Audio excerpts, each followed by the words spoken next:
Olama, the daughter of thunder. Episode 1. Ngozi sat quietly at the edge of the courtyard, her heart heavy with sadness. Around her, the loud laughter of children filled the air. They were Amoka's children, 3 strong, healthy ones. There was Chidi, the 12-year-old boy who was already taller than many grown men. Then there was Ifeoma, the sweet but mischievous 9-year-old girl. Lastly, little Addis, only 6 years old, always running barefoot around the compound. Amoka, her co-wife, stood proudly in the center of the yard, boasting about her children as if they were gold and diamonds. My children are truly gifts from the gods, she said loudly, looking straight at Ngozi. Not everyone is lucky. Some women, no matter how hard they pray, remain empty like dry pots. Some of the other women in the village laughed. They did not even try to hide their mockery. Ngozi swallowed her tears. It had been 10 years since she married Obinna. 10 long, painful years without a child. She had prayed, fasted, visited healers, and even made sacrifices at the shrine. Yet, her womb remained silent. Amoka never missed a chance to remind her. One morning, as Ngozi was sweeping the yard, Amoka passed by with a basket full of yams balanced perfectly on her head. She paused and said loudly, "Oh, some women have strong backs but weak wombs. What is the use of working hard if you cannot produce even a lizard, let alone a child?" Ngozi kept sweeping, pretending not to hear. But inside, her heart broke into 1,000 pieces.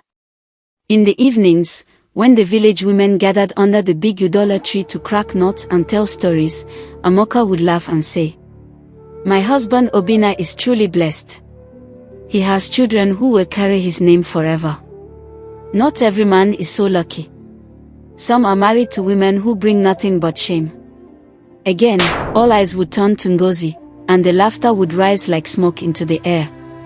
Obinna, their husband, never truly defended Ngozi.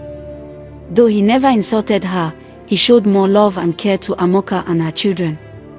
He always sat close to them, ate with them, and brought them gifts from the market.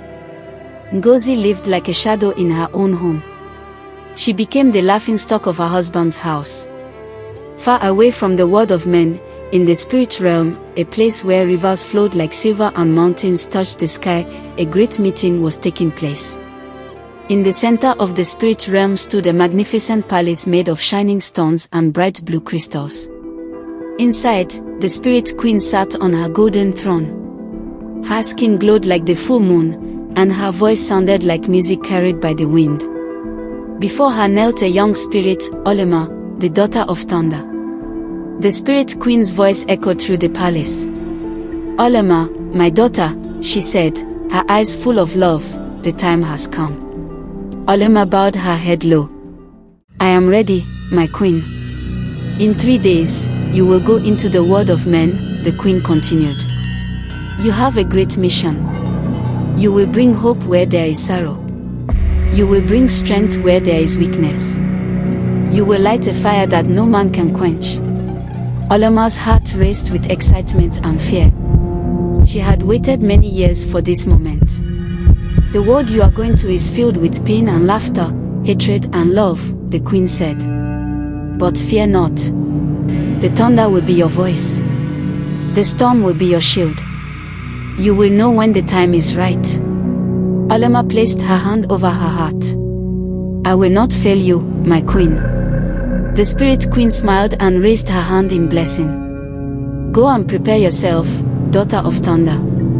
In 3 days, the rain will fall, and you will be born into your destiny." The palace shone brighter than ever as Olama rose and disappeared into the mist, her spirit singing with joy. Back in the world of men, Ngozi was alone in her farm. The sun was hot, and sweat poured down her face as she harvested cassava. She wiped her forehead and looked up at the sky. Dark clouds were gathering quickly. "Ha!" she exclaimed. "Rain is coming. I must hurry home." She picked a large, broad leaf from a nearby plant and placed it over her head to shield herself. As she began walking back to the village, the heavens opened, and heavy rain poured down like waterfalls. Ngozi struggled against the wind and rain. Her wrapper was soaked, and her feet slipped on the muddy path. She clutched the leaf tighter and kept moving. Suddenly, as she crossed a small stream, something unimaginable happened. A blinding flash of lightning tore through the sky, striking the water near her feet. Ngozi screamed and fell backward onto the wet ground. As she tried to rise, she saw something strange, a ball of light, glowing softly in the middle of the rain. The light floated toward her, dancing in the air like a living thing. Ngozi watched, her mouth open in shock. The ball of light hovered just above her head, and then, slowly, it sank into her. Ngozi gasped and clutched her belly. A warm, powerful feeling spread through her body, chasing away her fear, her pain, her shame. She knew, deep in her heart, that something had changed. Something wonderful. Something divine. As the rain washed over her, Ngozi knelt on the ground and wept, not tears of sorrow, but tears of hope. Far above, hidden behind the clouds, the Spirit Queen smiled. The daughter of thunder had begun her journey, she said. Like, comment and share to unlock the next episode.